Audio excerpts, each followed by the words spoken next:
بسم اللہ الرحمن الرحیم۔ السلام علیکم دوستو، ایسے روزانہ واقعات سننے کے لیے میرا چینل سبسکرائب کریں، شکریہ۔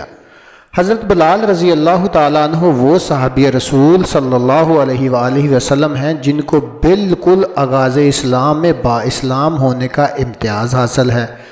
ایسے خوفناک ماحول میں جب اسلام لانے کی پیدائش میں سخت ترین مصائب و آلام سے دچار ہونا پڑتا تھا، حضرت بلال رضی اللہ تعالیٰ عنہ کو کفار مکہ سخت اذیتیں دیتے تھے۔ ان کو پکڑ کر لے جاتے اور دھوپ میں لٹا دیتے اور پتھر لا کر ان کے پیٹ پر رکھ دیتے اور کہتے تمہارا دین لات و عزرا کا دین ہے۔ حضرت بلال رضی اللہ تعالیٰ عنہ کہتے کہ میرا پروردگار اللہ ہے۔ ایک دن حضرت بلال رضی اللہ تعالیٰ عنہ کعبہ میں داخل ہوئے۔ قریش کو ان کا علم نہ تھا، آپ نے ادھر ادھر دیکھا تو کوئی نظر نہ آیا، بس آپ بتوں کے پاس آ کر ان پر تھوکنے لگے اور کہنے لگے وہ لوگ ناکام اور خسارے میں ہیں جنہوں نے تمہاری پرستش کی۔ قریش نے ان کو گرفتار کرنا چاہا لیکن آپ نکل بھاگے اور مالک بن عبداللہ بن جدعان کے گھر میں چھپ گئے۔ قریش کے لوگ عبداللہ کے پاس آئے اور ان کی آواز دی، وہ باہر آیا تو ان سے لوگوں نے کہا کیا تم بے دین ہو گئے؟ اس نے کہا مجھے شخص سے ایسی بات کہی جا رہی ہے تو اب تو میں محض اس کے کفارہ میں لات و عزرا کے لیے 100 اونٹنی قربان کروں گا۔ قریش سے لوگوں نے کہا تمہارے کالے یعنی بلال نے یہ کر ڈالا۔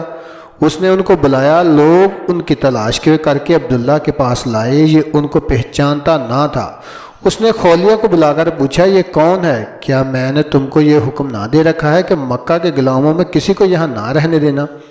خولیہ نے کہا یہ تمہاری بکریاں چراتا ہے اور اس کے علاوہ کوئی اور ان کو بکریوں کو پہچانتا نہ تھا، اس طرح میں نے اسے چھوڑ دیا تھا۔ اس کے بعد عبداللہ نے ابو جہل اور امیہ بن خلف سے کہا بلال تمہارے حوالے ہے، تم لوگ اس کے ساتھ جو چاہو کرو۔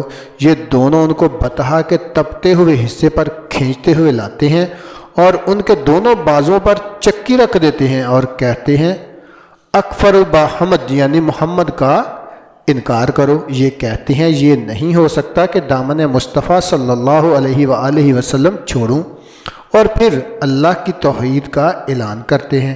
اس عذاب کا سلسلہ ٹوٹا نہ تھا کہ وہاں سے حضرت ابوبکر رضی اللہ تعالی عنہ کا گزر ہوا۔ انہوں نے فرمایا اس اسود یعنی کالے کو کیا کرنا چاہتے ہو؟ خدا کی قسم تم اس سے انتقام لے ہی نہیں سکتے۔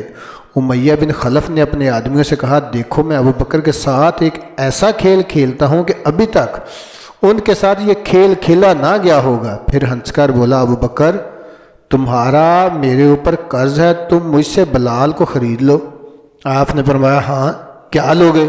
اس نے کہا تمہارے غلام نستاس کو۔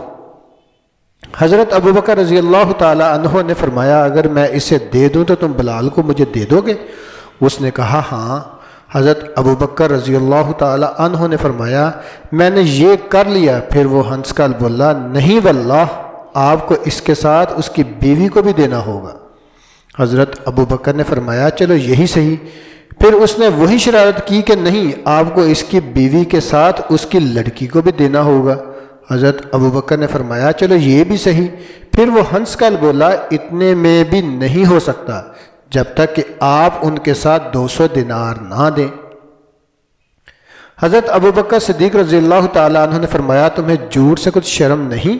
اس نے لات و عزرا کی قسم کھا کر کہا اگر آپ یہ 200 دینار بھی دے دیں تو ضرور اپنی بات پوری کروں گا۔